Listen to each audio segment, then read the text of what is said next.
Ladies and gentlemen of the intellectual diaspora, permit me to traverse the labyrinth of romantic entanglements with the nimble grace of a panther navigating a thorny thicket, as Destiny, a contemporary thinker, engages in a dialectical dance with the late comedic maestro Patrice O'Neill on the vexing subject of polyamorous relationships. That's related to this, but I'm gonna give you an example of the position that she's in. Women, again, like I said, in the beginning of the show, women are looking for a general that they feel comfortable fighting for.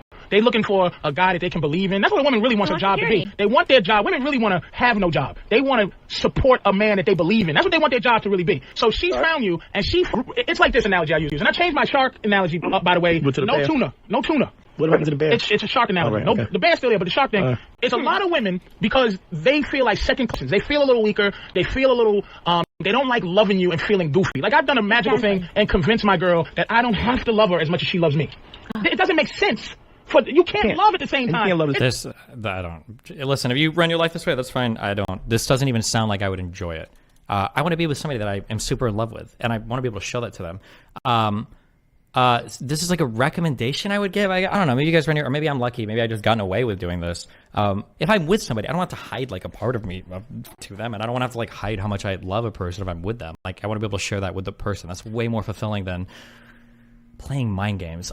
Like the mind game shit is fun if you are like in a Death Note mood and you want to fuck somebody, but yeah, I wouldn't ever want to live that way. But listen, if that's how you guys want to navigate your shit, I mean, everybody has different desires and all that. Knock yourself out, I guess. Bridges podcast is safe. Yeah, everything is there. It's fine. Everything else in my life is a-okay. How are you so confident that Mel won't go in on you, considering she blocked you on everything? I have a few reasons, some practical, some emotional, but I'm 100% confident that won't happen. I just trust me, I know that won't happen. Do you feel like people have any kind of responsibility to make comments on self-destructive habits of partners after a breakup, or should that be kept to themselves? Unless there's like severe abuse going on, maybe. Or like maybe. I generally don't think that you should ever comment publicly. I think that's inappropriate. I shouldn't have made comments in chat. I was just triggered beyond all belief that day. I shouldn't have said anything in chat. I think in general, because it's like, who are you to air out?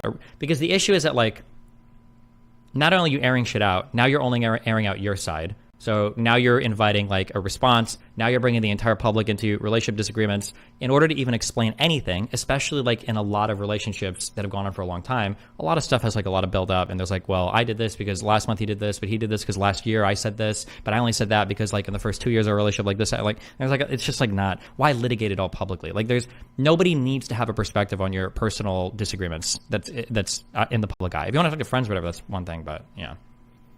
Yeah. I think. What's the next week's of content like? I don't know. We'll talk about that once I think we're through with all of them. Destiny, akin to a philosophical rap lyricist, lyrically deconstructs O'Neill's perspective on love and lays bare the intricacies of his own amorous philosophy. In Destiny's universe, love is not a clandestine affair akin to a covert spy operation in the dark alleys of emotional espionage. No, it is a vibrant tapestry, woven with the threads of open communication and unabashed vulnerability.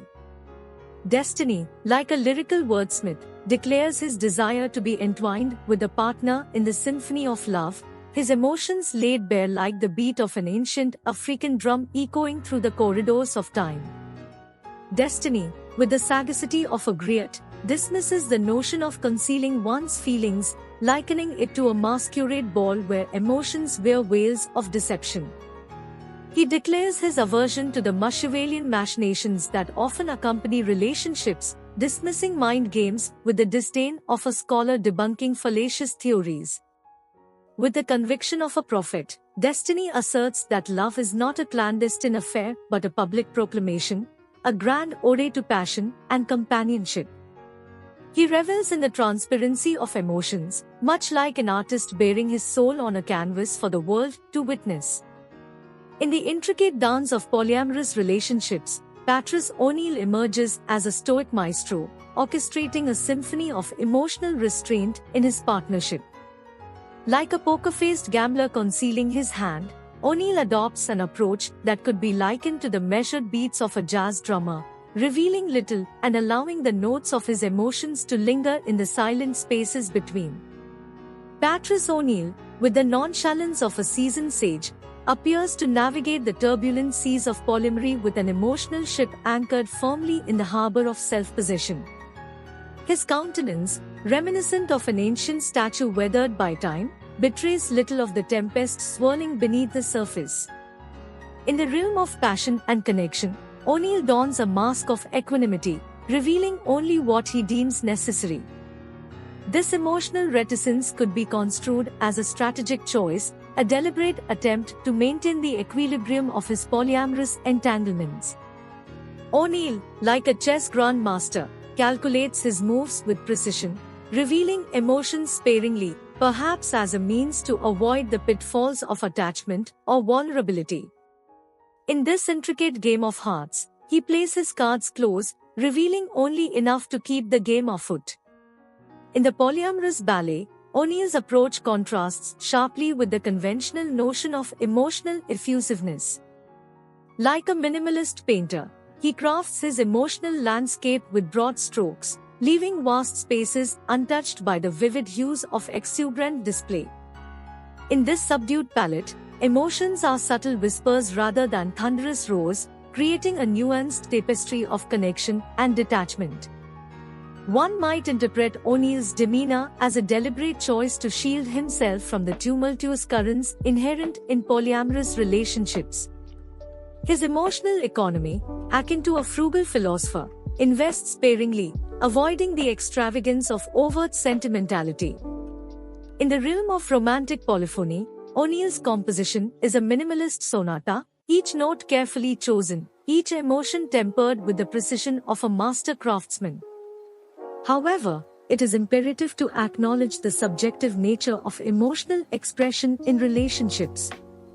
While O'Neill's approach may be a calculated strategy, it could also be a manifestation of his unique emotional landscape. The complexities of human connection defy a one-size-fits-all analysis, and O'Neill's stoic demeanor might be an authentic reflection of his emotional truth. In the grand amphitheater of destiny's discourse, trust is a cornerstone of his relationship edifice. Like an ancient oracle, he foretells the unwavering commitment between him and his beloved Melina, dismissing skepticism with the assurance of a seasoned philosopher confident in the constancy of his convictions. As destiny navigates the turbulent waters of post-breakup turmoil, he stands as a stoic lighthouse, guiding ships away from the treacherous rocks of public discourse. In the cadence of a griot's parable, he admonishes against the folly of exposing the intimate scars of a fractured relationship to the harsh spotlight of public scrutiny.